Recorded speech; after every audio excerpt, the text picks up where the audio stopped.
ever spent months studying English vocabulary and grammar rules only to freeze up the moment a native speaker asks you a simple, spontaneous question in real life?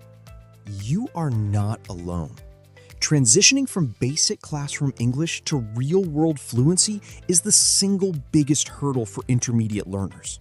But when you master high-frequency conversational patterns, you stop translating in your head and start responding naturally, without hesitation.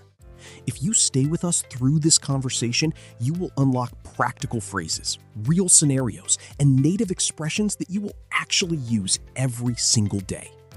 Welcome, everyone, to today's special lesson. If you are searching for an easy English podcast designed to help you learn English, whether you are looking for simple English for beginners or aiming to speak English fluently, you are in the exact right place. I am your host, Emily, and joining me today is David. It is fantastic to be here, Emily. So many intermediate learners search online for structured lessons like 30 minutes of real English conversation you'll actually use A2 to B2, or English listening practice you actually need 40 minutes of real English listening practice B1 to B2, because they want real, authentic conversations rather than robotic textbook dialogues. Today, we are going to break down real-world dialogues, everyday phrasal verbs, and natural expressions step by step so you can get high-value English speaking practice. That is right. The secret to moving from an A2 elementary level to a B2 upper intermediate level is focusing on language you can use immediately in your daily life. Let us dive into module number 1, making plans and scheduling in real life. When making plans with friends, family, or colleagues, native speakers rarely use overly formal sentences like, "At what time shall we meet?" Instead, they use casual, flexible expressions that sound relaxed and friendly. For example, instead of asking, "Are you available on Saturday?" a native speaker will usually ask, "Are you free this Saturday?" Or, "Do you have any plans for the weekend?" And when suggesting a specific time, instead of asking, "Is 3 p.m. acceptable for you?" try saying, "How does 3 p.m. sound?" Or, "Does 3 p.m. work for you?" Notice how warm and conversational those questions are. To agree to a time, you can simply reply, "That works for me," or "Sounds like a plan." What happens when your plans are not fixed yet, Emily? How do native speakers talk about flexible schedules in daily English conversation practice? We use the idiom "play it by ear." To play something by ear means to make decisions spontaneously as a situation develops, rather than following a rigid plan. For example, "I am not sure when my meeting will end, so let us just play it by ear this afternoon." That is an essential idiom for intermediate learners. Another very important real-life situation is canceling or rescheduling plans politely when something unexpected happens. If an emergency or busy work situation pops up, you can say, "I am so sorry, but something came up and I won't be able to make it today." Using the phrase "something came up" is polite, professional, and natural. It informs the other person that an unexpected situation occurred without requiring you to explain every private detail. To suggest rescheduling, you can follow up by saying, "Can we take a rain check?" Taking a rain check means politely postponing an invitation to a future date. For example, "I have to work late tonight, but can we take a rain check and meet next week instead?" Now, let us move to module number 2, expressing opinions and disagreeing softly. In any personal or professional English conversation, sharing your thoughts politely is vital for building strong relationships. Textbook English often teaches students to say, "in my opinion," or "I think that." While those phrases are completely fine, native speakers use a wider variety of expressions to share their thoughts. For instance, you can use phrases like, "If you ask me," to be completely honest, or "from my perspective." Let us look at an example. If someone asks for your thought on a new movie, you can say, "To be completely honest, I thought the plot was a bit slow, but the soundtrack was incredible." And what if you want to disagree with someone without sounding confrontational or rude, Emily? Native speakers use softening buffers before stating a different viewpoint.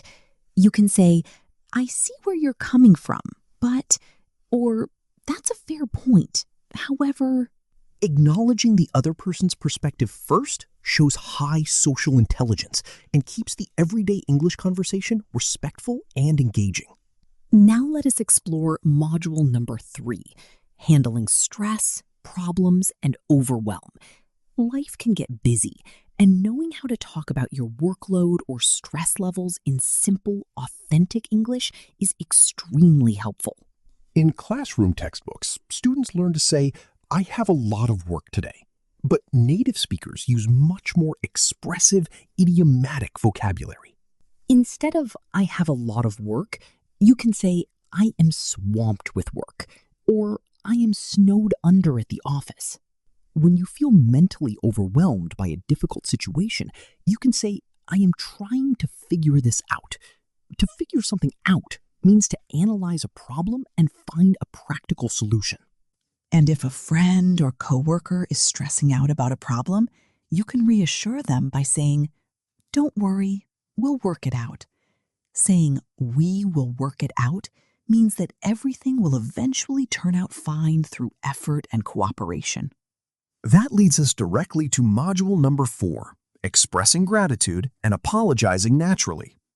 When someone does something kind for you, going beyond a basic thank you shows true fluency and appreciation. You can say, "I really appreciate it," or "You're a lifesaver." And when someone thanks you, instead of repeating "you are welcome" every time, try casual native responses like "no problem at all," "don't worry about it," or "it's all good." If you make a minor mistake, like arriving 5 minutes late or dropping a pen, you don't need a formal, dramatic apology. A quick, natural native expression is "my bad," or "sorry about that."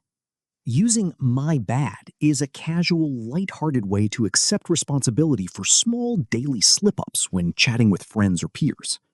Now, let us transition to module number 5, essential everyday phrasal verbs for A2 to B2 learners. Phrasal verbs are the true backbone of real spoken English. Let us break down 6 high-frequency phrasal verbs that appear constantly in real English conversations.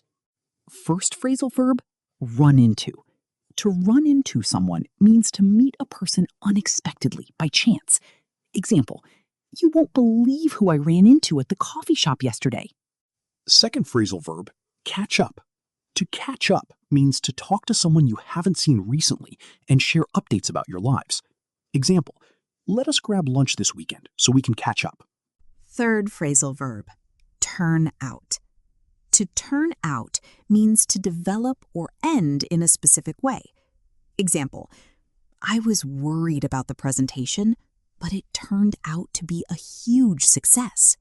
Fourth phrasal verb, look forward to. To look forward to something means to feel excited about a future event. Example, "I am really looking forward to our weekend trip." Fifth phrasal verb, end up. To end up means to reach a final decision, place, or situation, often unexpectedly. Example, "We couldn't decide on a movie, so we ended up staying home and reading." Sixth phrasal verb, give up. To give up means to stop trying or abandon a goal. Example, "Learning English takes time, so don't give up when grammar gets challenging." Mastering these 6 phrasal verbs will immediately elevate your English listening practice and make your speech sound smooth and cohesive. Now let us move to module number 6, full real-life conversation scenarios. Emily and I are going to demonstrate authentic, continuous dialogues that bring all these concepts together so you can practice shadowing at home. Scenario A, running into an old friend on a Friday afternoon. David, imagine we bump into each other near a local park. Hey, Emily. Wow, I can't believe it's you. How have you been? David, what a surprise. I'm doing great, thanks. How's life treating you? Can't complain. I've been pretty swamped with work lately, but I'm finally taking a break. Are you free to grab a coffee right now? I wish I could, but something came up and I have to run an errand for my family. Can we take a rain check? Of course. Don't worry about it. How about next Tuesday after work? Does 5 p.m. work for you? That works for me. I'm really looking forward to catching up properly. Me too. Have a great afternoon, Emily. Notice how natural, polite, and fluid that interaction was? We seamlessly blended greetings, scheduling phrases, and phrasal verbs without a single awkward pause. Now let us look at scenario B, discussing a busy work project and managing stress. David, you look a bit exhausted today. Is everything okay with the new project? To be completely honest, we ran into a few tech issues this morning. The software was acting glitchy and I felt pretty overwhelmed. I see where you're coming from. Tech issues can be so frustrating when you have tight deadlines. Have you asked Sarah for help? Not yet, but that's a fair point. I'll call her this afternoon so we can figure this out together. Good idea. Don't stress too much. I'm sure you'll work it out by the end of the day. Thanks, Emily. I really appreciate it. In scenario B, we demonstrated how soft buffers, empathy expressions, and problem-solving vocabulary create a supportive, professional tone during a workplace conversation. Now let us look at scenario C, making spontaneous weekend plans. David, do you have any plans for Sunday afternoon? Nothing fixed yet. I was thinking about going for a hike, but it depends on the weather. What about you? A few of us are planning a picnic in the park if it stays sunny. Would you like to join us? That sounds awesome. Let us play it by ear on Sunday morning. If the sun is out, I'm definitely in. Sounds like a plan. I'll text you Sunday morning. Scenario C showed how native speakers handle informal social invitations using relaxed, authentic phrasing. Now let us discuss module number 7, the A2-B2 fluency and shadowing strategy. To transform passive knowledge into active speech, listening alone is not enough. You must speak aloud daily. Shadowing is the practice of listening to native dialogue recordings and repeating the sentences aloud just split seconds after hearing them. Pay close attention to rhythm, connected speech, and natural pauses. Doing 10 to 15 minutes of daily shadowing practice with these real English conversations will rewire your speech habits, eliminate internal translation, and help you speak English fluently in everyday situations. Let us do a quick summary of what we covered today. First, use flexible scheduling phrases like, "How does 3 p.m. sound?" and "play it by ear." Second, express opinions softly using "to be completely honest" and "I see where you're coming from." Third, manage daily stress terms like swamped and work it out. Fourth, master high-frequency phrasal verbs like run into, catch up, and turn out. Fifth, practice daily shadowing to turn passive words into permanent habits.